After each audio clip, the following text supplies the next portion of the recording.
जैसे उसके आए बहार, एक बंजारा गाए जीवन के गीत। मुझे अच्छे लगने लगे चंदा को ढूंढने सभी। हेलो दोस्तों, मेरी आप सभी से एक छोटी सी रिक्वेस्ट है। रिक्वेस्ट ये है कि आज आप इस वीडियो को मेरे लिए ना सही लेकिन रफ़ी साहब के लिए पूरा देखना।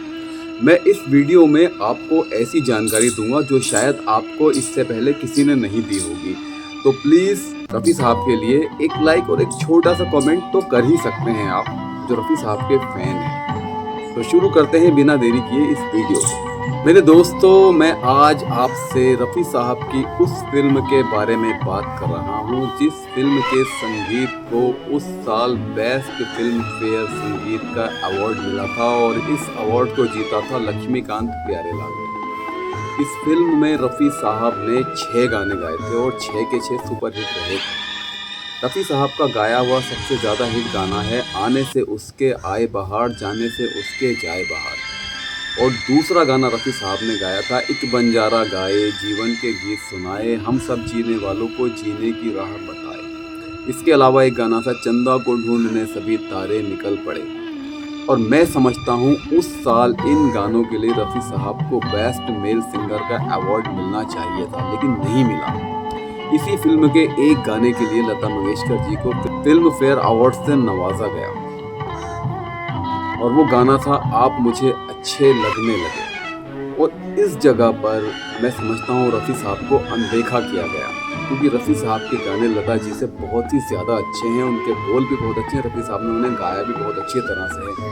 यही पॉलिटिक्स थी उस वक्त हिंदी सिनेमा में। मैं ये नहीं कहता कि लता मंगेशकर जी के अंदर कोई कमी थी या उनके गायन में कोई कमी थी। मैं सिर्फ इतना कहना चाहता हूँ कि जो गाने ज़्यादा पॉपुलर हैं वो रफ़ी साहब के गाने हैं जिन्हें आज भी सुना जाता है और सुना जाता ही रहेगा। तो उस वक्त ऐसा क्या हुआ था कि रफ़ी साहब के इतने बेहतरीन गाने को पीछे करने के बाद लता जी के एक गाने को जो कि प्रेम के ऊपर आधारित था उसको अवार्ड दिया गया। ये मैं नहीं जान सकता ना ही समझ सकता हूँ, लेकिन मेरी नज़र में रफ़ी साहब का गाना बेस्ट है।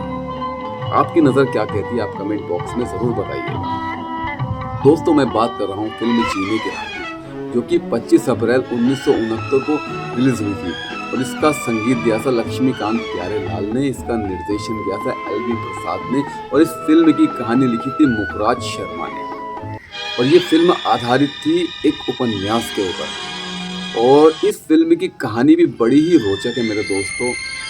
गरीबी के ऊपर सारी कहानी उस ज़माने के अंदर दिखाया जाता था कि एक गरीब इंसान किस तरह से अपनी ज़िंदगी को सर्वाइव करता है, जीता है।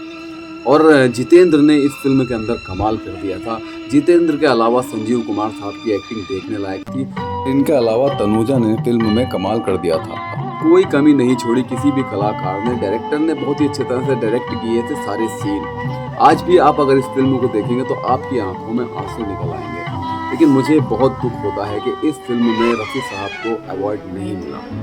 बेस्ट मेल सिंगर का अवार्ड रफ़ी साहब को मिलना चाहिए था लेकिन मिल गया लता जी को। चलिए कोई बात नहीं, लेकिन मैंने जब इस चीज़ को देखा, नोटिस किया तो मुझे बहुत तकलीफ़ हुई और तकलीफ़ क्योंकि इसलिए हुई मैं रफ़ी साहब का फ़ैन हूँ। तो मेरे दोस्तों, आपको क्या लगता है, क्या इस फिल्म के लिए रफ़ी साहब को अवार्ड मिलना चाहिए था? इन गानों के लिए रफ़ी साहब को अवार्ड मिलना चाहिए था? तो प्लीज़ एक कमेंट करके ज़रूर बताइएगा कि लता जी के गाने बेस्ट हैं या फिर रफ़ी साहब के गाने बेस्ट हैं इस फिल्म में। मेरे दोस्तों, यूँ तो हिंदी सिनेमा के इतिहास में हज़ारों गायक गुजरे हैं जिन्होंने बहुत अच्छे अच्छे गाने गाए हैं, बहुत अच्छे अच्छे गीत गाए हैं। अपनी यादगार निशानियां हम संगीत के चाहने वालों के लिए छोड़ी हैं। लेकिन रफ़ी साहब एक ऐसी शख्सियत है कि जिनका किसी से कोई मुकाबला नहीं। हम सब मानते हैं रफ़ी साहब के चाहने वाले कि हाँ, रफ़ी साहब के अंदर वो बात थी जो किसी और में नहीं थी। कंप्लीट संगीत की पूरी एक विरासत कह सकते हैं आप रफ़ी साहब। तो दोस्तों, रफ़ी साहब ने अपनी ज़िंदगी में अनगिनत ऐसे गाने गाए हैं जो आज भी संगीत प्रेमियों के लिए यादगार निशानी के तौर पर मौजूद हैं और हम सब उन गानों को बार बार सुनते हैं। लेकिन क्या आप ये बात जानते हैं कि एक ऐसी फिल्म आई थी जिसमें रफ़ी साहब ने 6 गाने गाए हैं और 6 गाने सुपर हिट ब्लॉकबस्टर जिन्हें आज भी याद किया जाता है। और उन 6 गानों की बदौलत रफ़ी साहब ने उस वक्त उस फिल्म को एक मील का पत्थर फिल्म बना दिया था। उसी फिल्म में एक गाना लता मंगेशकर जी ने भी गाया था। फिल्म फेयर में दोनों के ही नाम गए, मोहम्मद रफ़ी साहब और लता मंगेशकर। दोनों के गानों को फिल्म फेयर में भेजा गया था। लेकिन उस साल क्या हुआ, क्या आपको पता है? नहीं पता है। पहले मैं आपको वो दोनों गाने सुनवाता हूँ। आप कमेंट करके ये ज़रूर बताना कि इन दोनों गानों में से फिल्म फेयर के लायक कौन सा गाना है। तुझे अच्छे लगने लगे, आने से उसके आए बाहर जाने। दोस्तों, आपने दोनों ही गाने सुने, तो कमेंट बॉक्स में ये बात बताना कि इन दोनों गानों में से फिल्म फेयर अवार्ड के लायक कौन सा गाना था, लता मंगेशकर जी का गाना या मोहम्मद रफ़ी साहब का गाना। मुझे पॉलिटिक्स नज़र आती है, पता नहीं आपको नज़र आती है या नहीं आती है। रफ़ी साहब ने गाना गाया था, आने से उसके आए बहार, जाने से उसके जाए बहार। और एक गाना और गाया था, एक बंजारा गाए जीवन के गीत सुनाए, हम सब जीने वालों को जीने की राह दिखाए। ये ऐसे गाने हैं कि जो आज भी सुने जाते हैं। तो अवार्ड के लायक मेरी नज़र में रफ़ी साहब का गाना था। लेकिन रफ़ी साहब के गाने को उस साल अवार्ड नहीं मिला, अवार्ड मिला लता मंगेशकर के गाने को। जी हाँ। और दोस्तों, मैं बात कर रहा हूँ फिल्म जीने की राह। जीने की राह एक बेहतरीन फिल्म थी और इसे अच्छे संगीत से सजाया गया था। फिल्म में कुल मिलाकर 8 गाने थे।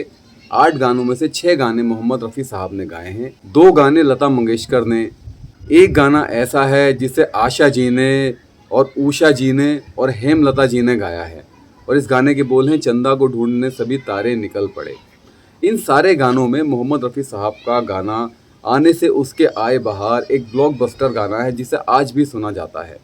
इसके अलावा लता जी ने एक गाना गाया था, आप मुझे अच्छे लगने लगे। ये गाना भी बहुत बेहतरीन और सुरीला है।